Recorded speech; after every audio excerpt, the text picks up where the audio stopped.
Okay, this is the conclusion of dough week for us, but I'm gonna put up all of these recipes so that you can see that you can make edible dough out of a whole bunch of things that are in your cabinet. Like, you don't have to make just one. You could you could pick any of these recipes.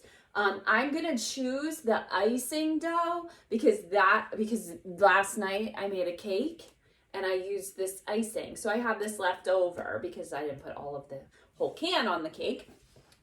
So I have this left over. So I'm gonna show you how to make icing dough, which is a little bit messier, and sometimes you can also make icing slime depending upon how much you put, how much confectionate sugar you put in. So I'm just gonna go over real quick all of these recipes, and then I'm going to mix up the icing dough for you, and then you can make whatever kind of edible dough you want. Now, edible doesn't mean we're gonna eat all the dough because we're gonna be playing with it. So we don't want to all of our hands and all of our clothes and then put it in our mouth anyway. But it does mean that if after you mix it up, you want to take a little bite, it really wouldn't hurt you at all, and it's kind of fun, right?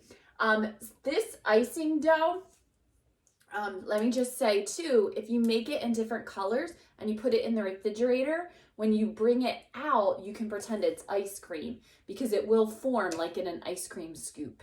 It's nice moldable dough. So here we go.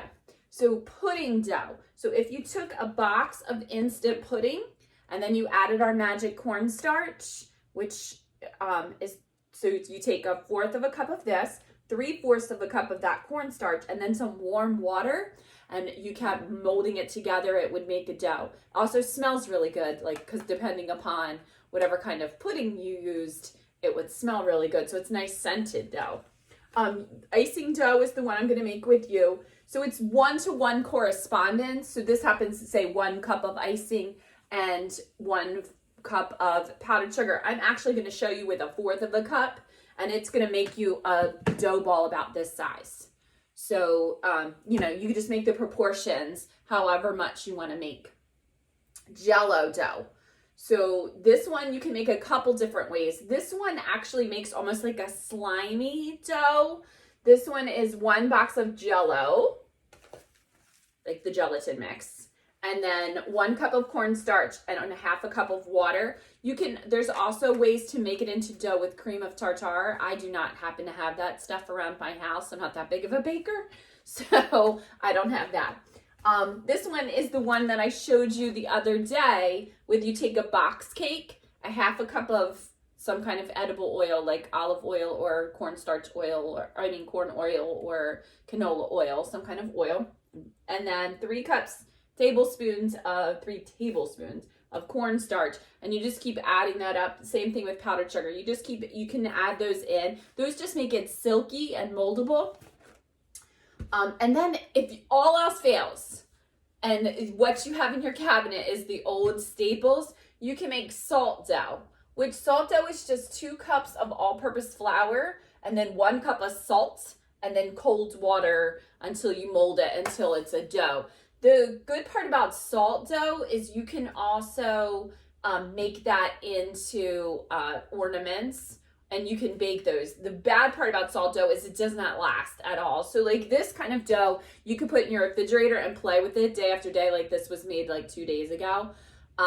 And you can play with it a couple days in a row. This kind of dough kind of hardens up and crusts up. So you probably can't play with it for more than 1 day, but it's super fun.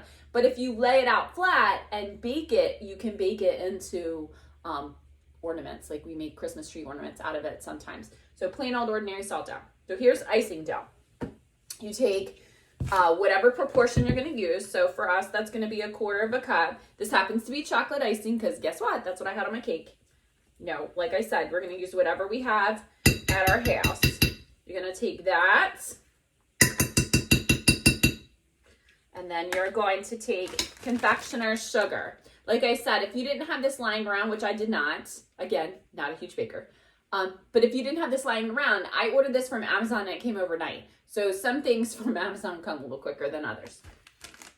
And so you're going to take the same proportion. So since I did 1/4 of a cup, I'm going to take 1/4 of a cup. And then I'm just going to keep molding it around.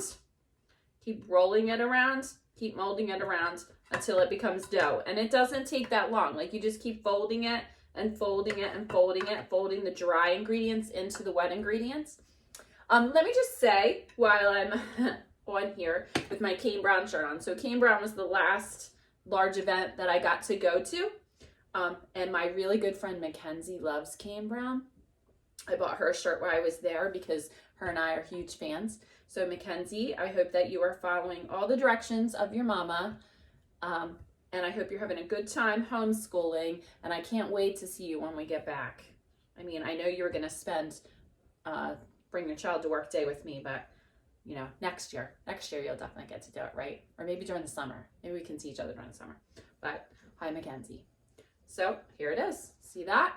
It doesn't take long. And then it becomes dough. So same thing. I want you practice your letters, practice your numbers with the dough. Practice also just pushing on the dough. You can use it for, you know, some frustration and some deep breathing. You can use it for some meditation. It's wonderful therapy. Have fun getting your hands dirty. And it actually does strengthen your hands and fingers and hands. Miss Nancy always tells us. But besides that, it's also very relaxing. So these are all things that we want to do for mindfulness, right? We want to make sure that we're taking care of ourselves. And one of those things we can do is getting our hands dirty. So fun times. So Dough Week, it's at an end. That doesn't mean we're done with Play-Doh of any kind. You never know what kind of activities are going to come up. Oh, the other thing I wanted to say about icing dough is, you know, you can get icing in lots of cool colors.